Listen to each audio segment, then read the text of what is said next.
महोदय, अभी कुछ दिन पहले बीजेपी का एक बहुत बड़ा नेता मिला मेरे को।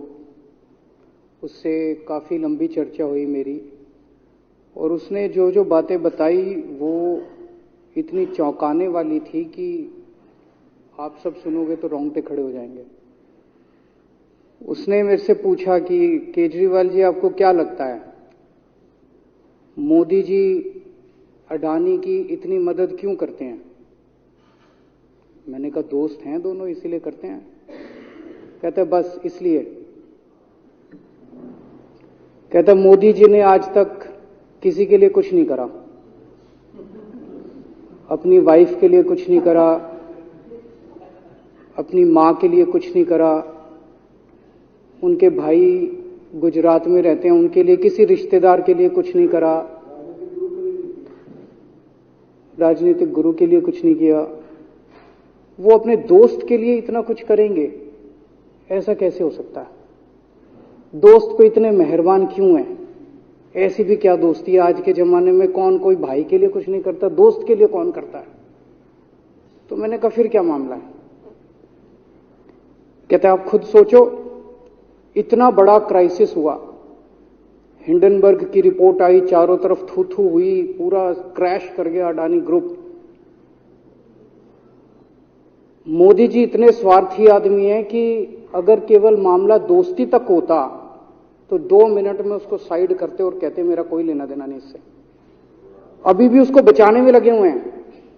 कभी एसबीआई को कह रहे हैं इसको पैसे दो, आज अखबार में आया पीएफ वालों को भी बोला इसको पैसे दो। सारी एजेंसी अभी भी उसको पूरी तरह से उसको बचाने में लगे हुए हैं। तो मैं भी अचंभे में रह गया कि मामला तो कुछ अलग ही है। क्यों ऐसा भी क्या दोस्त हो गया कि दोस्त डूब रहा है और फिर भी उसको पूरी तरह से इतना बड़ा पॉलिटिशियन है। पॉलिटिशियन के लिए तो परसेप्शन सबसे इंपॉर्टेंट होती है। कोई आसपास वाला अगर कहीं, वो तो आदमी कह देता है यार मेरे से मिलना बंद कर दियो कल से, वो उसको अभी भी बचाने में लगे हुए हैं। और उसने मेरे को बताया कि, मैंने कहा फिर मामला क्या है? तो कहता है जी अडानी तो केवल फ्रंट है, अडानी में सारा पैसा मोदी का लगा हुआ है। मैंने कहा ये कैसे हो सकता है? ये नहीं हो सकता। कहते हैं अडानी के अंदर सारा पैसा मोदी जी का लगा हुआ है, अडानी केवल फ्रंट है, अडानी तो केवल मोदी जी का पैसा मैनेज करता है, मैनेजर है। उसको 10%, 15%, 20% इतनी कमीशन मिलती है, बाकी सारा का सारा पैसा मोदी जी का लगा हुआ है। अगर कल को जांच हो गई, जेपीसी बैठ गई, ईडी की जांच हो गई, सीबीआई की जांच हो गई, तो अडानी नहीं डूबेगा, मोदी जी डूबेंगे। जिस दिन अडानी डूबा उस दिन मोदी जी डूबेंगे। मैंने कहा यार उनको पैसे की क्या जरूरत है? प्रधानमंत्री जी को, मोदी जी को, उनके ना आगे कोई ना पीछे कोई, उनको क्या पैसे की जरूरत है? तो कहता है सर पैसे की हवस होती है, लत होती है। कहता है इतने दुनिया में इतने बड़े बड़े अमीर आदमी हैं, उनको कोई अब और पैसे की थोड़ी जरूरत है, लगे पड़े हैं सारे, और पैसा और पैसा और पैसा। बोला हवस होती है। बोला जिस दिन अडानी दुनिया का सेकंड रिचेस्ट मैन बना था, अडानी दुनिया का सेकंड रिचेस्ट मैन नहीं बना था, मोदी जी दुनिया के सेकंड रिचेस्ट मैन बने थे। और अब मोदी जी का ख्वाब है, उनका सपना है कि वो दुनिया के रिचेस्ट मैन बनना चाहते हैं। प्रधानमंत्री तो बन गए, वो दुनिया के रिचेस्ट मैन बनना चाहते हैं। फिर उसने मेरे को एक एक करके, मैं बड़ा धीरे धीरे उसकी बातों पे, पहले तो मैं एकदम शॉक हो गया ये कह क्या रहा है कि अडानी के अंदर सारा पैसा मोदी जी का लगा है। फिर वे धीरे धीरे उसने एक एक करके बातें खोल के समझानी चालू की।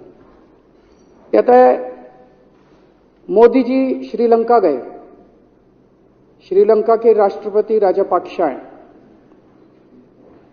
राजापाक्सा को मोदी जी ने जबरदस्ती करके वहां का विंड प्रोजेक्ट अडानी को दिलाया। क्यों दिलाया? मैं आप लोगों से पूछना चाहता हूं, आप में से कोई विदेश जाएगा तो वहां की किसी एजेंसी को जबरदस्ती करके अपने भाई को, रिश्तेदार को ठेका दिला के आओगे क्या? ऐसे कोई करता है क्या? मोदी जी ने जबरदस्ती राजपाक्षा के ऊपर प्रेशर डाल के वहां का विंड प्रोजेक्ट अडानी को दिलाया। अडानी को नहीं दिलाया, खुद लिया वो प्रोजेक्ट। वो मोदी जी का प्रोजेक्ट है, वो अडानी का प्रोजेक्ट नहीं है। और ये बात कैसे निकली? वहां का जो बिजली बोर्ड है श्रीलंका का, जैसे अपने यहां स्टैंडिंग कमेटी है असेंबली की, पार्लियामेंट की स्टैंडिंग कमेटी है, वैसे उनकी भी पार्लियामेंट की स्टैंडिंग कमेटी होती है। तो वहां पे पार्लियामेंट की, श्रीलंका की पार्लियामेंट की स्टैंडिंग कमेटी ने जब उनके बिजली बोर्ड के चेयरमैन को बुलाया और बोले तूने ये प्रोजेक्ट अडानी को क्यों दिया, तो उसने कहा जी राजापाक्सा साहब ने मेरे को बुलाया था, उन्होंने कहा मोदी जी मेरे पे बहुत प्रेशर डाल रहे हैं कि ये प्रोजेक्ट अडानी को दो। मोदी जी बांग्लादेश गए, बांग्लादेश वालों को बिजली खरीदनी थी, 1500 मेगावाट बिजली 25 साल के लिए। मोदी जी ने वो प्रोजेक्ट भी अडानी जी को दिला दिया। अडानी को नहीं दिलाया, मोदी जी ने वो प्रोजेक्ट खुद लिया। 25 साल तक 1500 मेगावाट बिजली खरीदने का प्रोजेक्ट बांग्लादेश का, वो भी मोदी जी ले आए अपने नाम पे। इजराइल गए, इजराइल के साथ भारत ने कई सारे रक्षा सौदे किए, रक्षा सौदे, वो सारे के सारे रक्षा सौदे अडानी को दे दिए। अडानी को नहीं दिए, मोदी जी ने खुद लिए। अभी 2-3 साल पहले 6 एयरपोर्ट की नीलामी हुई प्राइवेटाइजेशन के लिए, सरकार ने उनकी नीलामी करी, भाई प्राइवेट प्लेयर आके लो। उसमें एक कंडीशन थी कि उसी को दिया जाएंगे ये एयरपोर्ट जिसने पहले एयरपोर्ट का काम कर रखा है। हर सरकारी ठेके में होती है, हम सड़क बनाते हैं, कहते हैं भाई सड़क, जिसको ठेकेदार को सड़क बनाने का एक्सपीरियंस है उसी को दिया जाएगा। हम बिल्डिंग बनाते हैं, हम कहते हैं भाई ये पानी के वाटर ट्रीटमेंट प्लांट लगाते हैं, हम कहते हैं भाई जिसने WTP वाटर ट्रीटमेंट प्लांट इतने लगा रखे हैं उसी को दिया जाएगा। हम सीवेज ट्रीटमेंट प्लांट बनाते हैं, हम कहते हैं जिसको 20 साल का एक्सपीरियंस है, 15 साल का है, उसी को। इसमें भी ये कंडीशन थी कि जिसने इतने साल तक एयरपोर्ट चलाने का काम कर रखा उसी को दिया जाएगा। अब अडानी ने तो कर नहीं, मोदी जी ने तो कर नहीं रखा था, अडानी ने तो कर नहीं रखा था, तो क्या करते? आखिरी मोमेंट पे वो कंडीशन हटा दी गई, बोले कोई एक्सपीरियंस की जरूरत नहीं है। 6 एयरपोर्ट नीलामी पे थे, 6 के 6 एयरपोर्ट अडानी को दे दिए, अडानी को नहीं दिए। मोदी जी ने वो खुद 6 के 6 एयरपोर्ट खुद अपने नाम कर लिए।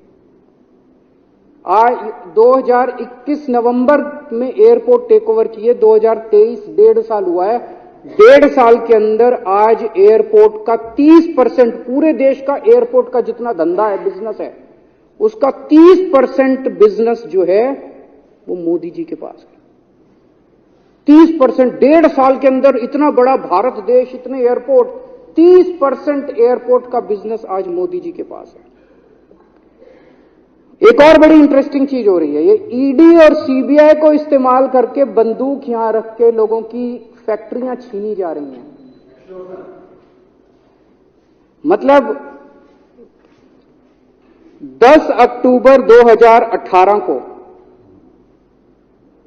10 अक्टूबर 2018 को कृष्णापट्टनम पोर्ट के ऊपर इनकम टैक्स की रेड हुई और 6 अप्रैल 2020 को 1.5 साल बाद वो पूरा एयरपोर्ट अडानी ने खरीद लिया। उसके यहां बंदूक रख के उसको कहा या तो दे दे और या जेल। तो वो अडानी ने नहीं खरीदा, वो मोदी जी के पास चला गया कृष्णापट्टनम एयरपोर्ट। 10 दिसंबर 2020 को एसीसी और अंबुजा सीमेंट पे रेड हुई और 2 साल बाद 16 अक्टूबर 2022 को दोनों सीमेंट प्लांट मोदी जी के पास चले गए।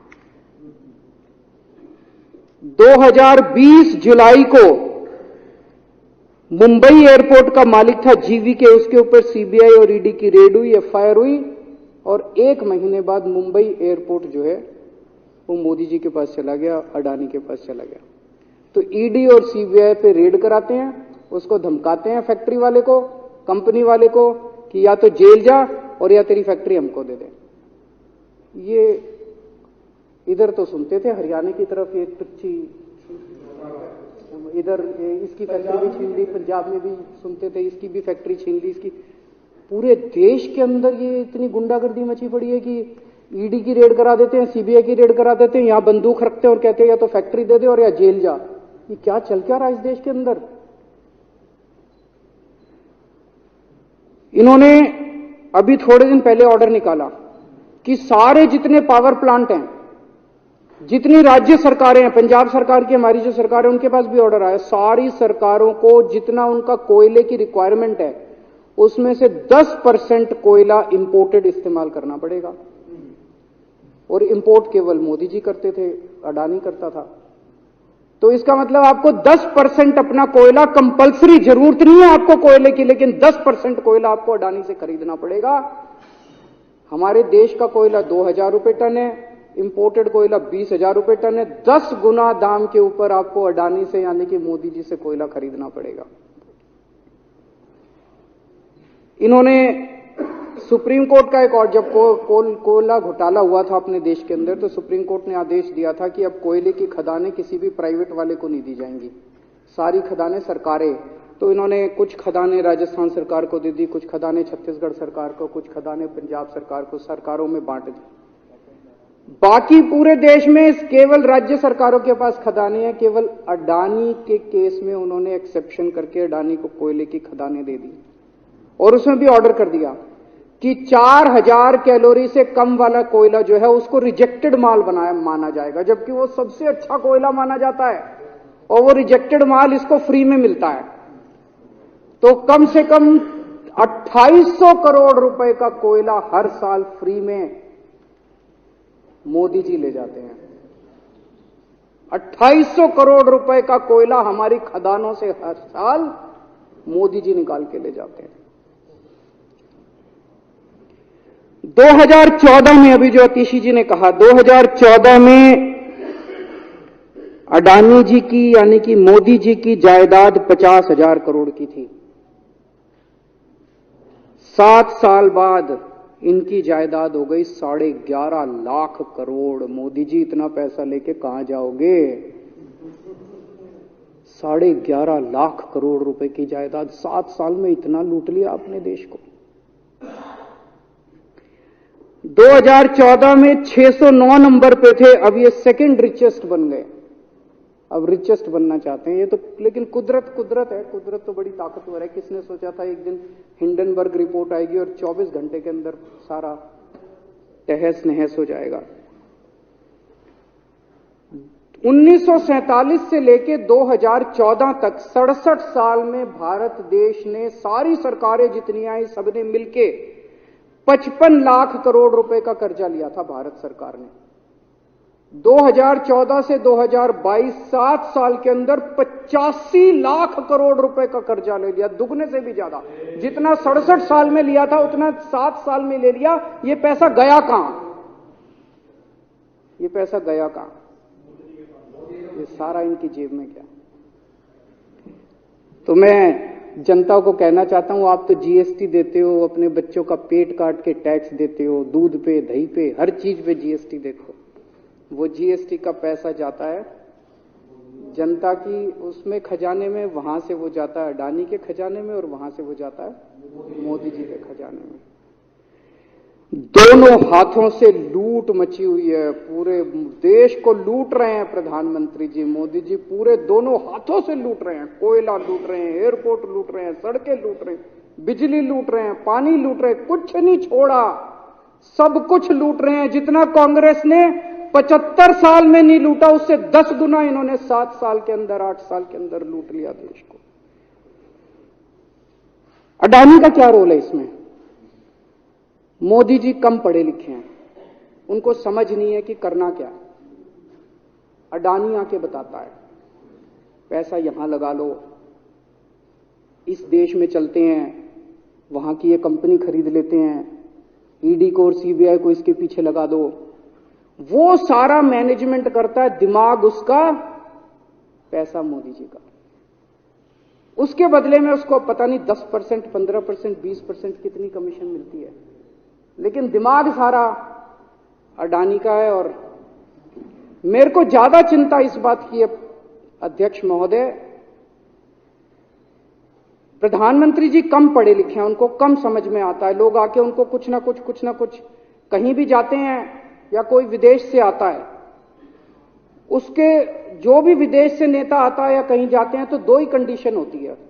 एक तो उसको कहते हैं भाई गले मिल ले तो फोटो खिंचा ले, गले मिल ले फोटो खिंचा ले, पार्क में घूम ले, तो वो फोटो खिंचाने के लिए उसको कहा जाता है भाई फोटो खिंचा ले, फोटो खिंचाने के। और दूसरा उसको कहा जाता है भाई अडानी को ये ठेका दे दे, अडानी को ये ठेका दे दे। और कोई किसी कईयों को कहते हैं तारीफ कर दे, कोई आके कुछ नेता आके कहते हैं ना मोदी जी तो दुनिया के सबसे लोकप्रिय नेता है। उसने क्या लेना देना मोदी जी दुनिया के सबसे लोकप्रिय, वो आके क्यों कह रहा है? बदले में वो देश, ये जो गोरे हैं ना, बहुत चतुर हैं, बहुत चालाक हैं, ये ऐसे इतने भोले वाले नहीं है कि यहां पे आए और कह गए मोदी जी दुनिया के, वो पता नहीं किस किस चीज पे साइन करा के ले जाते हैं, पता ही नहीं चलता बदले में क्या साइन करा के ले जाते हैं। यही हुआ था 17वीं 18वीं सदी के अंदर हमारे देश में। वो ईस्ट इंडिया कंपनी वाले आते थे, उस टाइम के हमारे राजे महाराजे भी ऐसे ही अनपढ़ होते थे, उनको कुछ अकल होती नहीं थी। उनके राज्य, उनके दरबार में आते थे, उनकी तारीफ करते थे, खूब तारीफ करते थे, और पता नहीं किस किस चीज पे साइन करा के ले गए। 100 साल के अंदर पूरा देश अंग्रेजों ने कब्जा कर लिया। वही हाल अब हो रहा अपने देश का कि हमारे कम पढ़े लिखे प्रधानमंत्री हैं, पैसे की हवस है, और मतलब जो भी आता है 2 लाइन उनके उसमें बोल दे, गले मिल ले, पार्क में घूम ले, अडानी को 2 कंपनियों का ठेका दे दे, बदले में पता नहीं देश का क्या क्या बेच दिया इन लोगों ने। बहुत चिंता है हम लोगों को देश की इस वक्त, जिस दौर से देश गुजर रहा है। मुझे लगता है कि आजादी के बाद से सबसे भ्रष्ट प्रधानमंत्री अगर कोई हुए हैं जिन्होंने देश को इतना लूटा है, तो वो आज मौजूदा प्रधानमंत्री हैं। और उसके ऊपर कम पढ़े लिखे हैं, उनको कुछ पता नहीं, कोई कुछ भी उनसे साइन करा के ले जाता है, किसी को कुछ पता नहीं चलता। मैं संजीव झा के प्रस्ताव का समर्थन करता हूं।